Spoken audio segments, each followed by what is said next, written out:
The emergency alarm rang across every planet in the galaxy. Red lights flashed in government buildings, space stations, and military bases. Citizens looked up at the sky with fear in their eyes. Something terrible was coming, and everyone knew it. Ambassador Chen Wei sat in the great meeting hall on Centauri Prime. The hall was huge, with seats for representatives from hundreds of different alien species. Chen was the only human in the room. He felt small among the tall, proud aliens around him. Some had blue skin, others had scales, and a few looked like walking trees. But today, they all shared the same worried expression. Fleet Admiral Zixthara stood at the center of the hall. She was a Centauri, with silver skin that seemed to glow under the lights. Her forearms moved as she spoke, and her voice carried across the silent room. "Friends," she said, her voice heavy with sadness. "The reports are true. The Void Swarm has broken through the barrier between dimensions. They have already consumed 3 star systems at the galaxy's edge. Millions of our people are dead or missing." A low murmur spread through the hall. Chum had heard the stories about the Void Swarm, but he had hoped they were just myths. The creatures were said to eat entire worlds, leaving nothing behind but empty space. They came from somewhere else, somewhere dark and hungry. "The evacuation ships are working day and night," Admiral Zixthara continued. "But we cannot run forever. We must fight. We must stop them before they reach the core worlds." One by one, the alien representatives stood up. The Draknari Emperor, a massive lizard-like being with golden scales, stepped forward first. "The Draknari Empire offers our entire fleet," he announced, his voice like thunder. 5,000 warships and our best warriors. We will not let these monsters destroy our galaxy." The crowd cheered.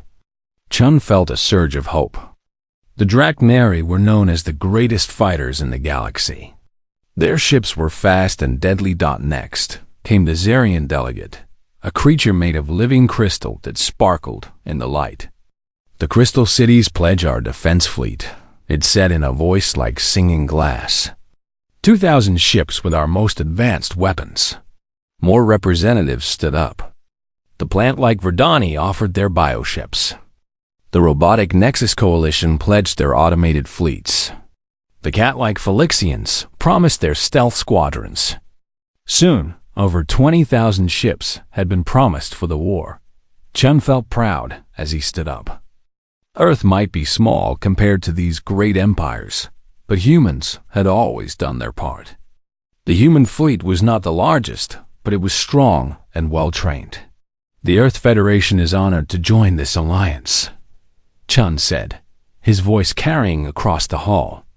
"We offer our entire battle fleet.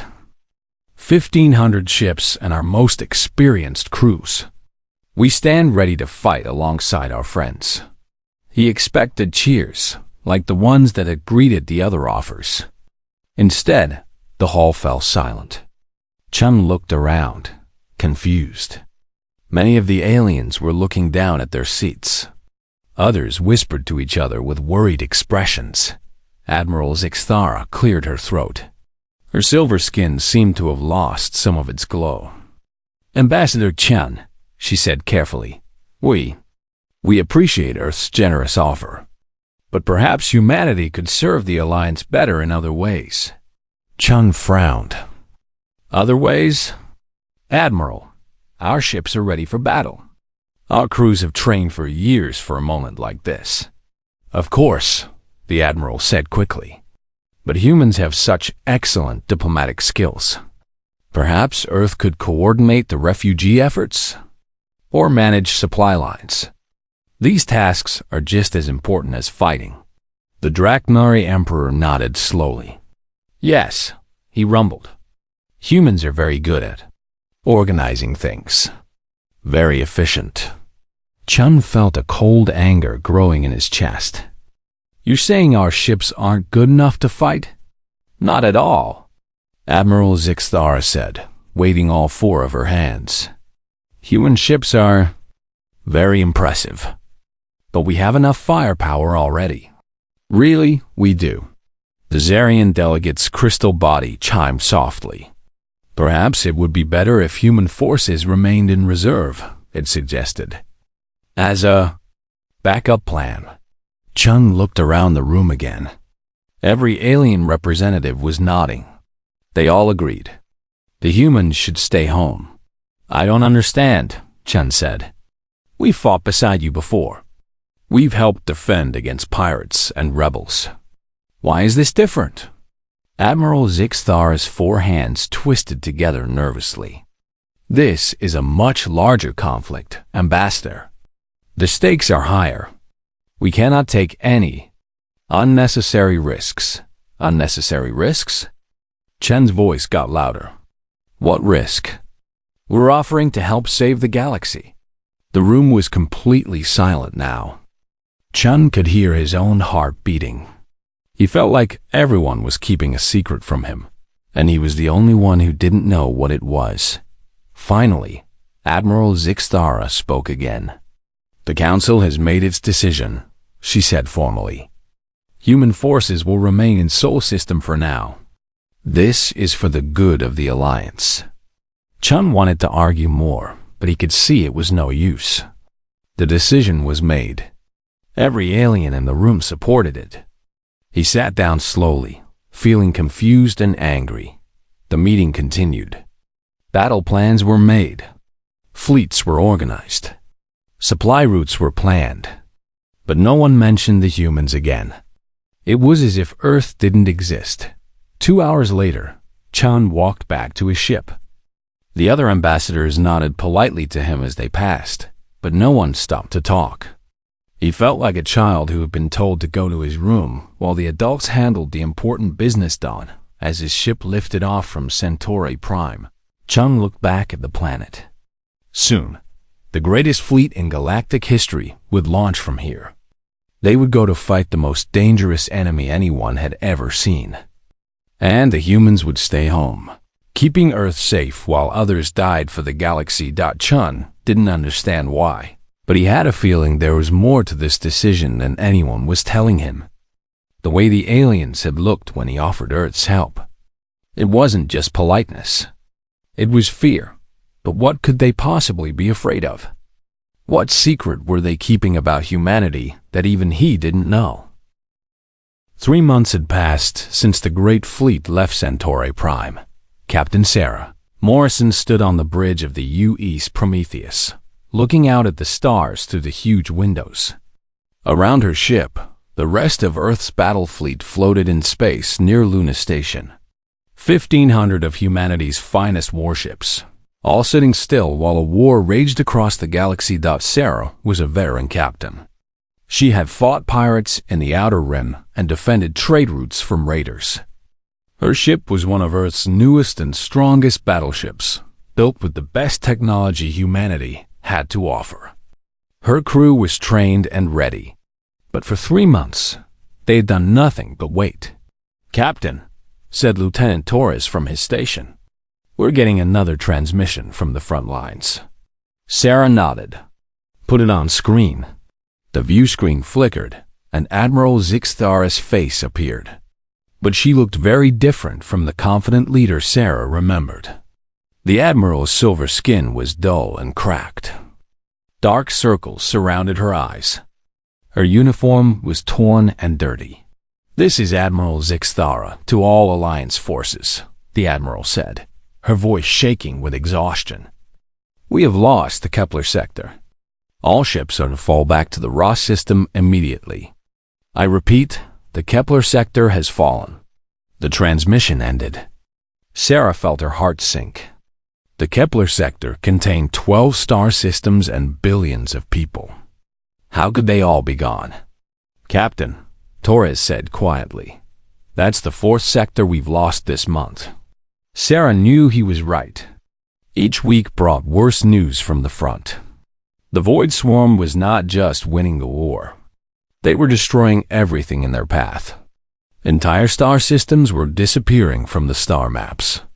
Worlds that had existed for millions of years were simply gone, as if they had never existed at all. "Sir," said Ensign Park from the communications station. "I'm picking up emergency broadcasts from the Draknari home system. It sounds like they're under attack." Sarah closed her eyes. The Draknari were the strongest warriors in the galaxy. Their home system was protected by massive space fortresses and thousands of ships. If the Void Swarm had reached them, then nowhere was safe. "Any word from Earth Command?" Sarah asked.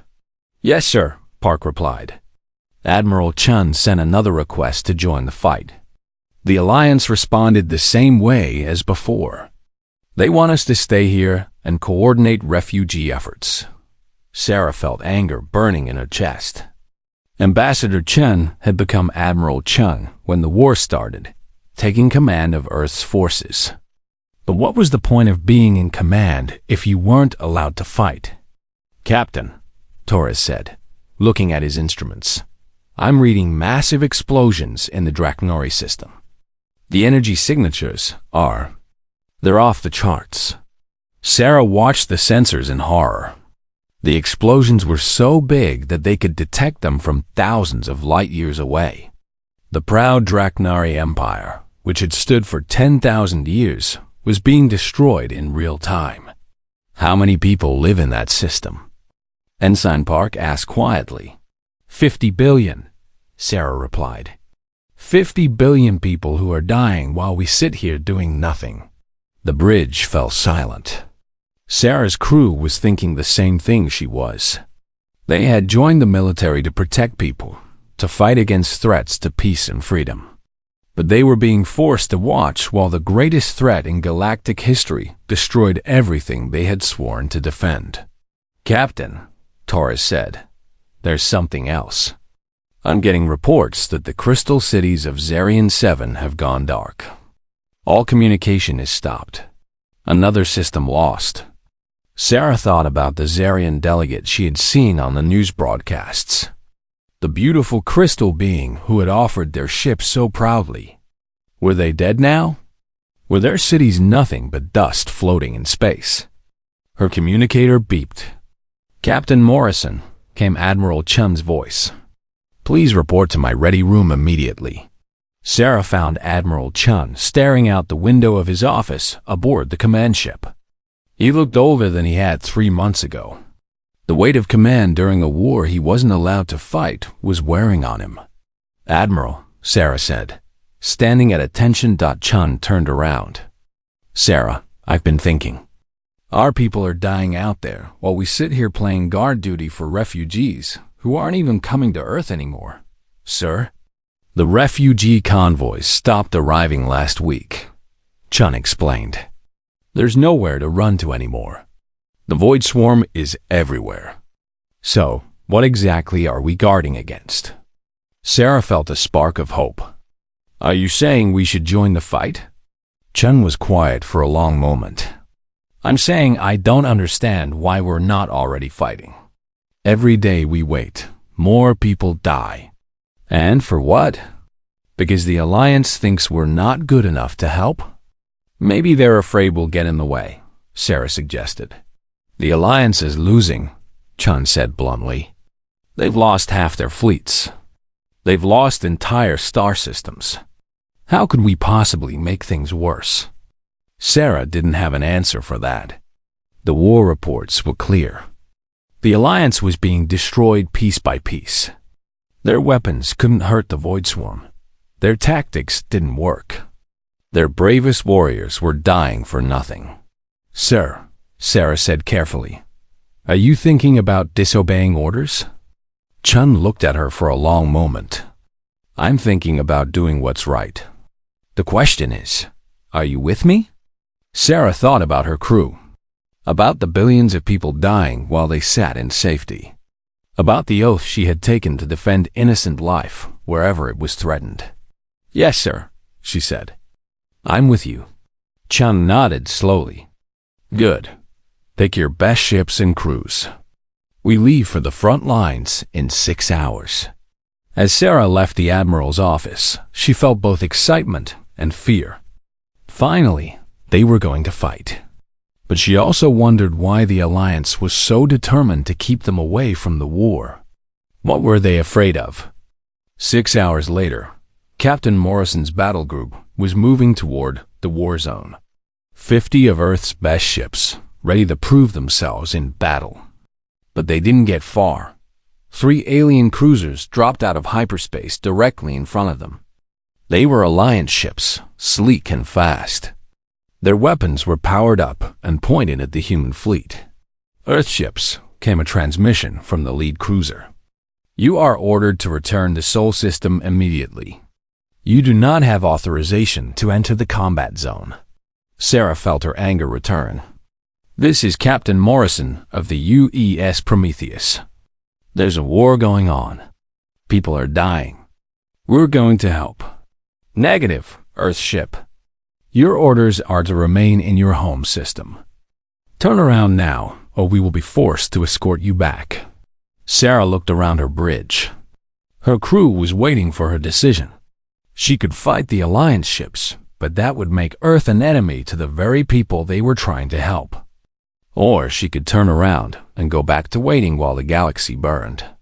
Captain, Tara said quietly, they're not bluffing. Their weapons are armed. Sarah closed her eyes and made the hardest decision of her military career. All ships, she said into her communicator, were turning around.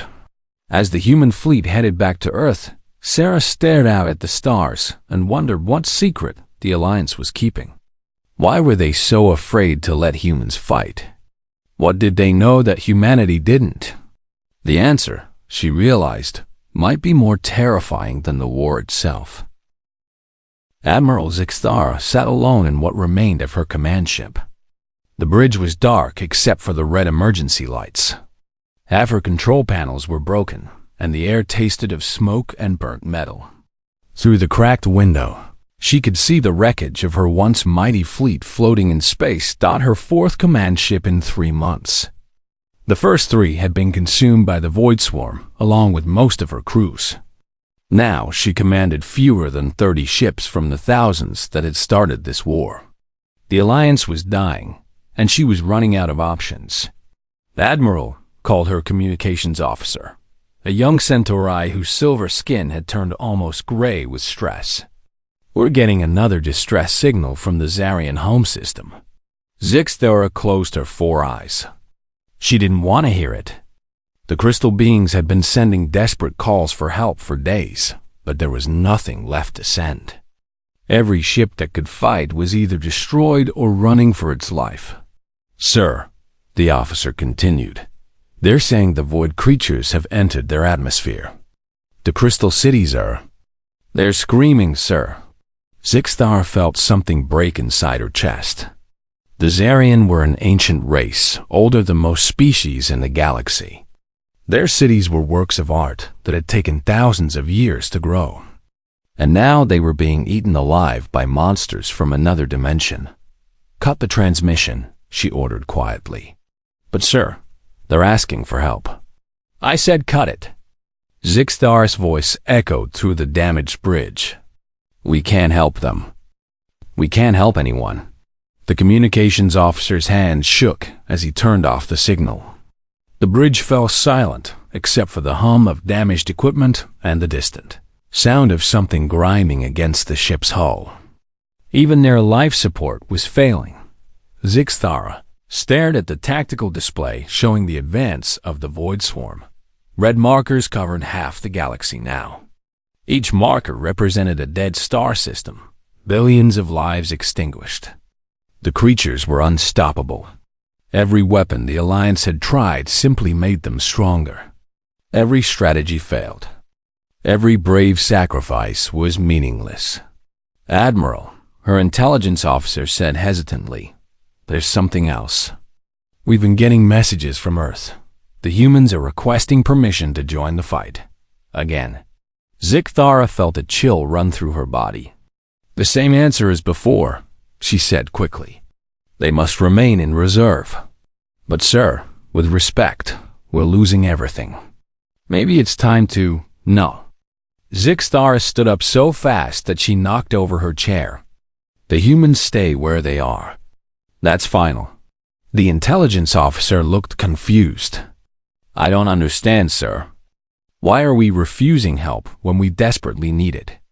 Zixtara looked around her bridge. The remaining officers were all staring at her, waiting for an answer. They were young, most of them. They hadn't been alive during the Mars incident. They didn't know what humans were really capable of when they stopped holding back. Sir?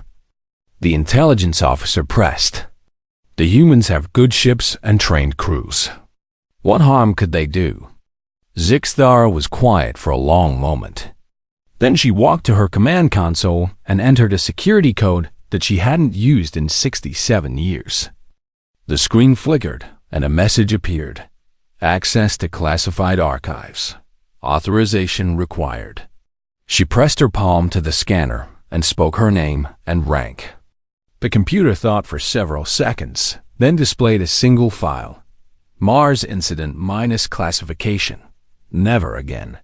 What's that, sir? Asked the intelligence officer. Something you need to see, Zixtara replied. Computer, display the Mars incident file on the main screen. The view screen flickered and text appeared. A date from 67 years ago. A location. The Kepler 442b system. A brief description. Rebel colony declares independence. Alliance peacekeepers killed. Military intervention authorized. I remember hearing about this, the intelligence officer said. It was before my time, but they taught us about it in the academy. A rebel world that refused to follow Alliance law. Keep reading, Zixtara said grimly. More text appeared. The rebel colony had been well defended. Orbital weapons platforms surrounded the planet. A 1,000,000-soldier army was dug into underground bunkers. Intelligence estimated the siege would take 6 months and cost thousands of Alliance lives. The Alliance sent 70 ships, the intelligence officer read aloud. That's a huge fleet for one planet.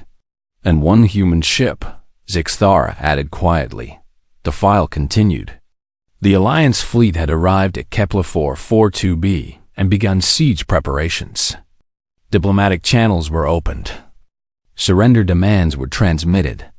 The rebels refused and opened fire on the Alliance ships. Then came the part that made Zixtara's skin crawl. Even after all these years.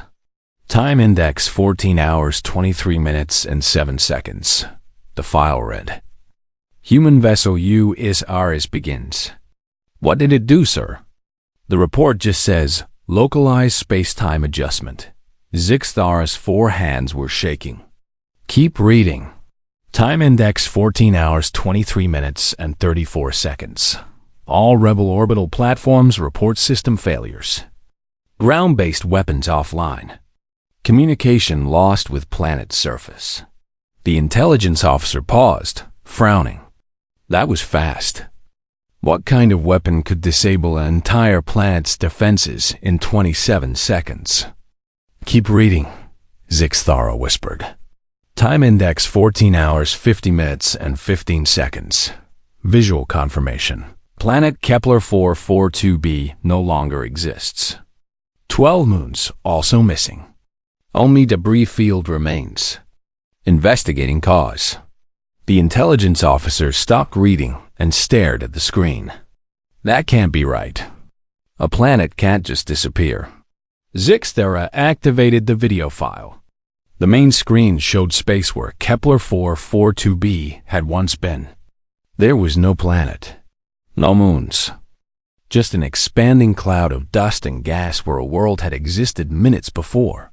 How is this possible? The intelligence officer asked in a stunned whisper. The file showed a transmission from the human ship.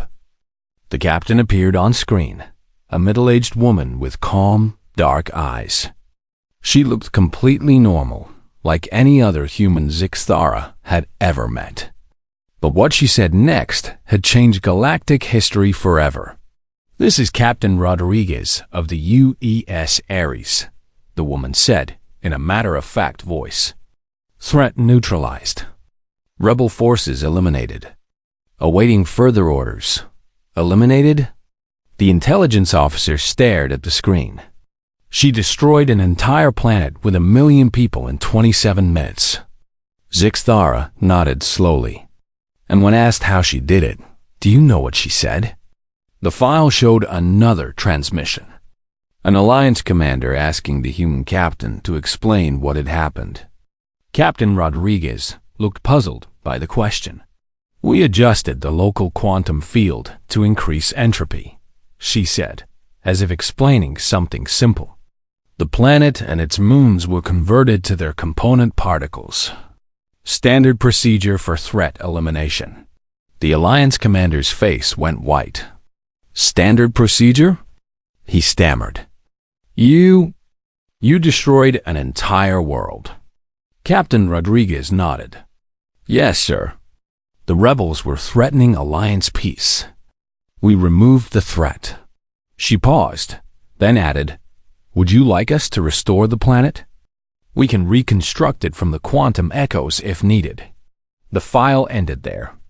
Zixthara turned off the screen and looked at her bridge crew. Every officer was staring at her with shock and fear. That's why we keep the humans away from the war, she said quietly. Not because they're weak, because they're too strong. They don't fight wars the way we do. They don't try to win. They simply solve problems. And their solutions are final. The intelligence officer's voice was barely a whisper. They can destroy planets in minutes and bring them back if they want to. The file says that Captain Rodriguez was using their low-power weapons because it was just a police action. Zixthara replied. We never found out what their real weapons can do. We were too afraid to ask. The bridge was silent for a long time. Finally, the communications officer spoke up. Sir, if humans are that powerful, why don't we ask for their help now? They could end this war instantly. Zixthara looked out at the space where her dead fleet drifted. She thought about the billions of people who had died too. The void swarm. She thought about the screaming crystal cities. And the empty space where the Drachnari homeworld had been. Then she thought about what humans might do if they stopped holding back. What their idea of solving the problem might be. And she realized that there were some things worse than losing a war. But as another distress signal came through from a dying star system, she wondered if that was still true. Admiral Zixthara's last 6 ships hung in space like dying animals. The Alpha Centauri system, once the crown jewel of galactic civilization, was now a graveyard. Broken pieces of space stations drifted past her command ship. The burning hulks of destroyed vessels cast strange shadows across her bridge. Behind them, reality itself was breaking apart. The void swarm had done something new, something that made Zixthara's blood freeze in her veins.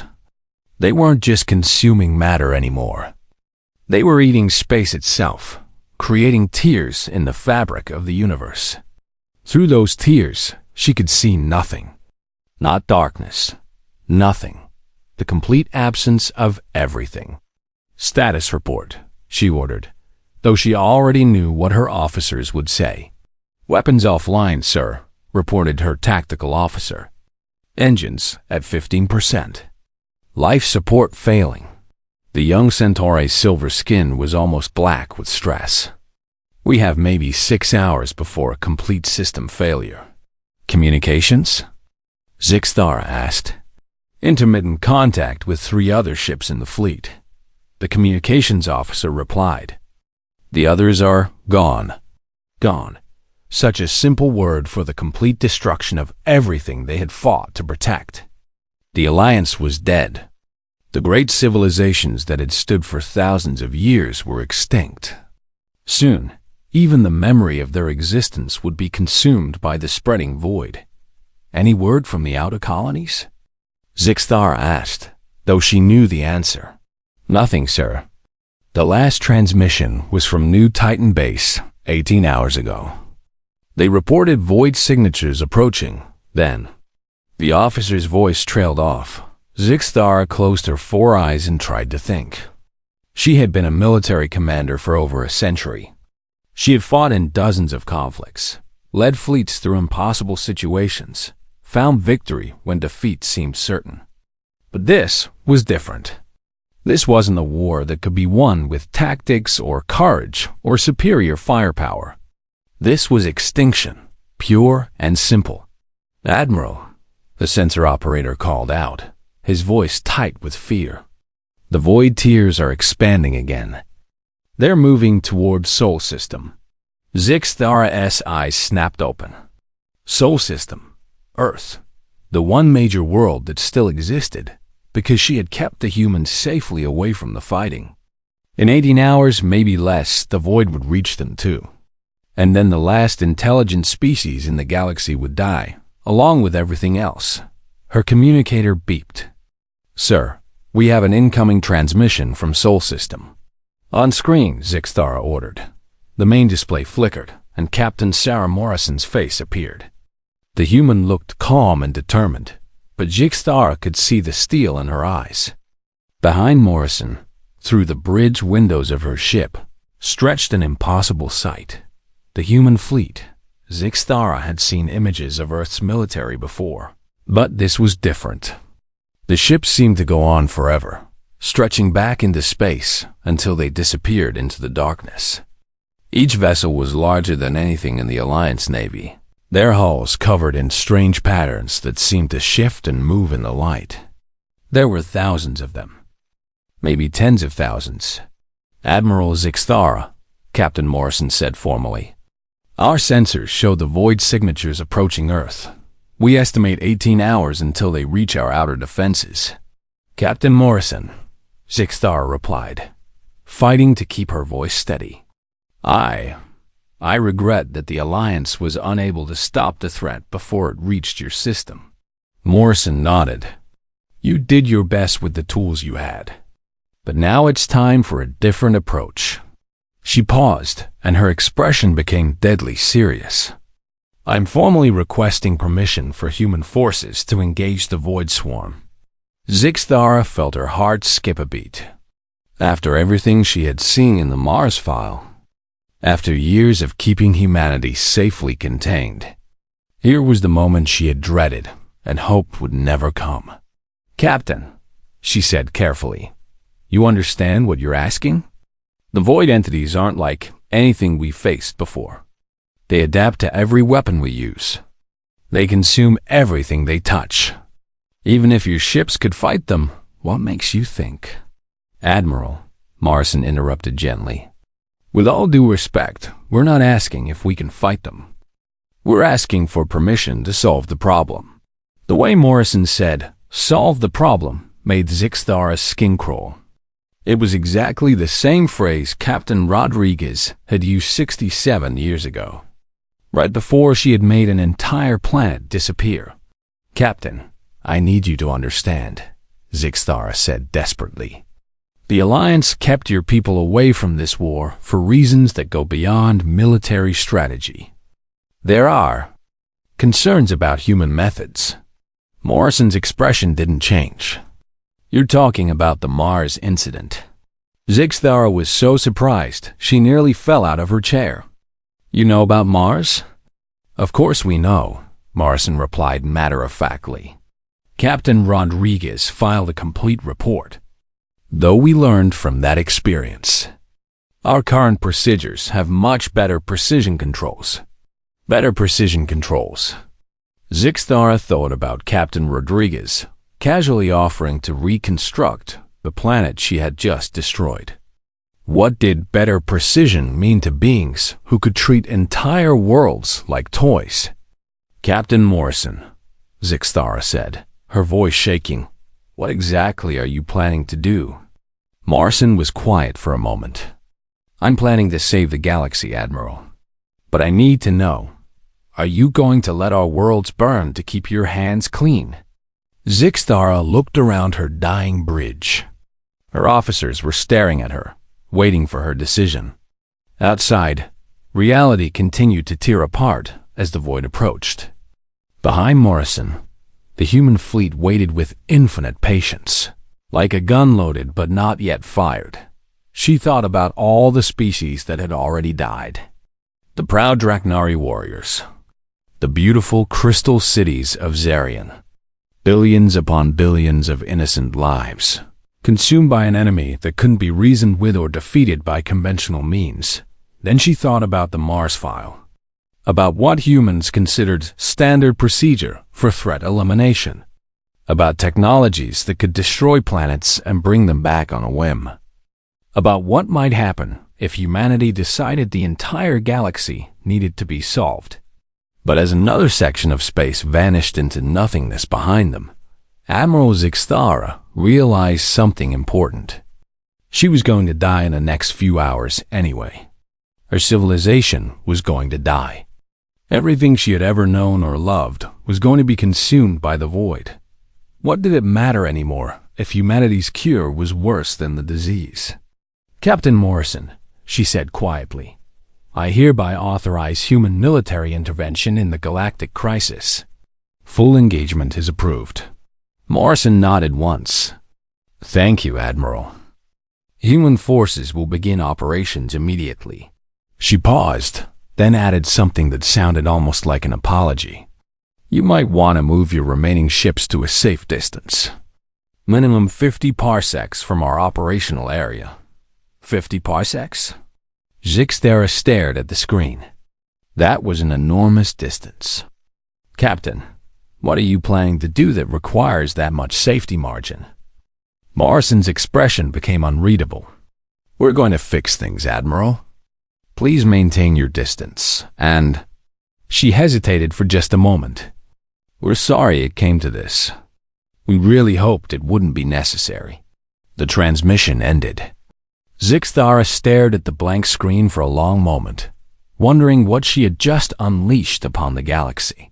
"Navigator," she said quietly, "set course for the edge of the Barnard star system." "Sir?" The navigator looked confused. "That will take us completely out of the combat area." "I know," Zixthara replied, thinking about Captain Rodriguez and her casual attitude toward planetary destruction. "I have a feeling that's exactly where we want to be."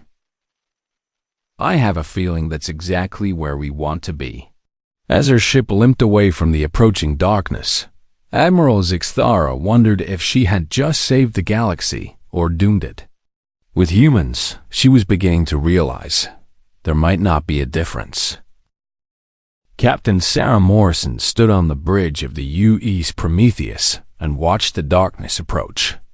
Through the main viewport, she could see tears in space itself, spreading like cracks in broken glass. The void swarm wasn't just consuming matter anymore. They were unraveling reality, leaving empty holes where the universe used to be. Behind her, the human fleet was ready. 1,500 ships had become something much larger over the past few months. While the Alliance fought and died, Earth had been busy. The shipyards of Luna, Mars, and the outer colonies had worked without rest.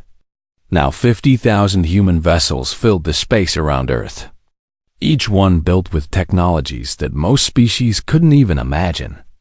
"Captain," said Lieutenant Torres from his station, "Admiral Chun is requesting final confirmation." "Tell the Admiral we're ready to begin," Morrison replied. She activated her communicator and opened a channel to the entire fleet. "All ships, this is the Prometheus. Operation Galaxy Restoration is now active. Begin Phase 1. She didn't need to give detailed orders. Every human captain knew exactly what to do. They had practiced this operation in simulators for months, though they had hoped it would never be necessary. The math was simple, even if the execution was not. The Void Swarm had consumed roughly 37% of the galaxy. To restore galactic stability, all consumed matter and energy would need to be returned to its previous state. All void entities would need to be removed from local space-time. All tears in reality would need to be repaired, it was, by human standards. A moderately difficult engineering problem. "Beginning quantum field initialization," announced Commander Park from the Prometheus's engineering station. Around the ship, space began to shimmer with strange colors. The same effect appeared around every vessel in the human fleet, as if reality itself was bending around them. Morrison activated her communications, array and broadcast on all Alliance frequencies. This is Captain Morrison of the UES Prometheus to all surviving Alliance forces. Civilian vessels are advised to maintain minimum safe distance of 50 parsecs from human operations. What you're witnessing is a localized reversion of entropy. We apologize for any inconvenience this may cause. In the Alpha Centauri system, Admiral Zixthara watched the human broadcast on her emergency display. Reversion of entropy? She whispered. What does that even mean? Her science officer, one of the few crew members still conscious, looked up from his instruments with terror in his eyes. Sir, I'm reading energy signatures that shouldn't be possible. The humans are generating power levels that rival an entire star system. How many ships are there? Zixthara asked. I can't count them all, sir. They keep appearing in different locations. It's like they're everywhere at once. Zixthara was beginning to understand. The human fleet hadn't traveled to the battle zones. They had simply chosen to exist there. One moment they were near Earth, the next they were scattered across the galaxy wherever the void swarm had done damage. Space folded around them like servants answering their call. On the bridge of the Prometheus, Morrison watched her tactical display as red markers appeared across the galaxy. Each marker represented a void entity or a tear in space. There were millions of them, maybe billions. But the human ships were already in position. All vessels report ready, Torres announced. Quantum locks established. Reality anchors deployed. Morrison took a deep breath. What they were about to do went against everything the Alliance believed about physics and warfare. But humans had stopped caring about such limitations decades ago. Begin restoration sequence, she ordered. Across the galaxy, human ships activated systems to turn the laws of physics into suggestions. The void swarm entities, which had shrugged off every weapon the Alliance could build, began to simply stop existing. Not destroyed, not killed. They were edited out of reality as if they had never been there in the first place. The tears in space began closing. But that wasn't enough for the human solution. Where the void had consumed star systems, new ones began appearing. Planets reconstructed themselves from quantum memories. Stars that had been extinguished began burning again. Entire civilizations, down to the last blade of grass and the last child's toy, were restored exactly as they had been before the invasion. In the Zarian system, the crystal cities began to sing again as their inhabitants found themselves alive and unharmed, with only vague memories of a terrible dream. In the Draknari home system, the Golden Emperor looked up at the sky and wondered why he felt like he had been dead for months. Admiral Zixthara stared at her sensors in shock. Sir, her science officer reported in a stunned whisper, the Kepler sector is back. All 12 star systems. They're exactly as they were 3 months ago. That's impossible, Zixthara breathed. The Draknari home fleet is transmitting, sir. They're asking why we sent them distress signals. They say nothing is wrong in their system. Morrison's voice came across the comm system again, calm and professional. Phase 1 complete. Beginning Phase 2. Temporal stabilization and causal loop resolution. Zixthara didn't understand what that meant until she looked at her ship's chronometer. According to her instruments, the war had never happened. The void swarm had never existed. The billions who had died were alive again, going about their daily lives as if nothing had ever been wrong. Only the Alliance. Command staff retained memories of the invasion, and even those were fading like half-remembered nightmares. Captain Morrison, Zixthara transmitted desperately. What have you done? Morrison's face appeared on the screen. She looked slightly tired, as if she had just finished a difficult but routine task. "We fixed the problem, Admiral. The void swarm has been removed from this dimension. All consumed matter has been restored. Galactic civilization can continue as normal. But you brought back billions of dead people. You reversed time.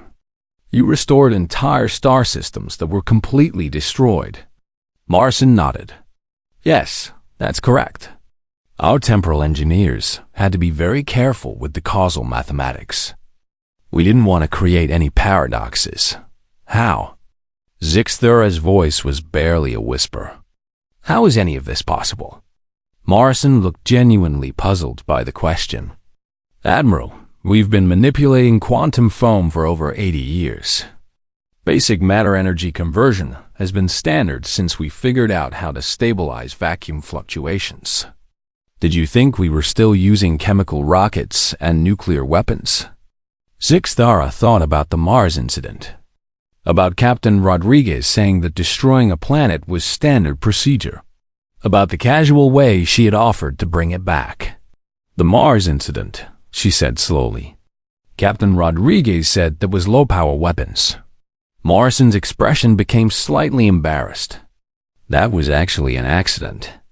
Captain Rodriguez was trying to disable their orbital platforms. She forgot to recalibrate for planetary mass when she adjusted the entropy field. We've improved our precision controls significantly since then. An accident. The complete destruction of a planet in 27 minutes had been an accident." "Captain," Zixthara said carefully, "what are your high-power weapons capable of?" Morrison was quiet for a moment.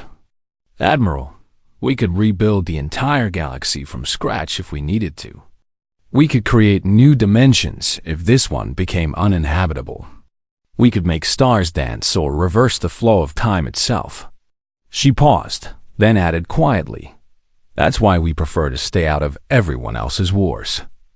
Our solutions tend to be thorough." The transmission ended, leaving Zixthara alone with the terrible knowledge of what humanity really was. As she watched the human fleet fade from existence as suddenly as it had appeared, she understood why the Accords had been written, why humanity was kept away from galactic conflicts, why the phrase "for the good of all" had been chosen so carefully. It wasn't about protecting humans from the dangers of war. It was about protecting everyone else from humanity's idea of peace.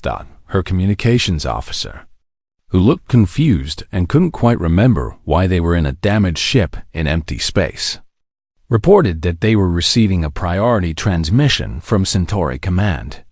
"Admiral Zixthara," came a familiar voice. "This is Fleet Command. We're updating the Galactic Accords based on recent consultations with human representatives. The new amendment reads as follows. Human military intervention is authorized only in cases of imminent galactic extinction. For the good of all sentient life, human forces will otherwise remain in reserve. This is not a punishment, but a mercy. We have seen what they consider restraint, and we have learned that their peace is more final than our wars." As Zixthara's ship limped back towards Centauri Prime, she looked up at the stars and tried to remember what had happened. The memories were fading, but one thing remained clear. Somewhere out there, near a small yellow star, lived the most dangerous species in the galaxy. And they were holding back not because they had to, but because they chose to. The galaxy was safe, but only because humanity allowed it to be.